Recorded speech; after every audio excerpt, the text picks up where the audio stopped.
Hello guys, আজকের দিনে হাজার হাজার শিক্ষিত ছেলে মেয়েরা বেকার। তার থেকেও বড় লজ্জিত ব্যাপার হলো এটা যে আজকের দিনে হাজার হাজার শিক্ষকেরা বেকার। আর এই বিষয়টিকে তুলে ধরার চেষ্টা করেছি আমার লেখার মাধ্যমে, যার নাম দিয়েছি মাস্টার। লেখক সূর্যশেখর পাল। মাস্টার মশাই এই শব্দ এখন আর শুনতে নাহি পায়।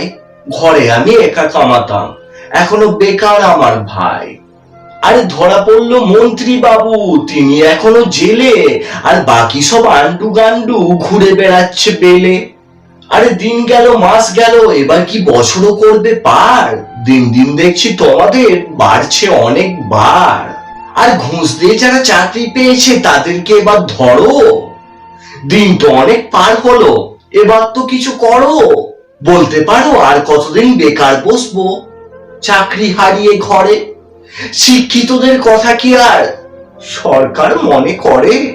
তবে সরকার বলো আইন বলো, সব তো আজ ঘুষের টাকায় চলছে।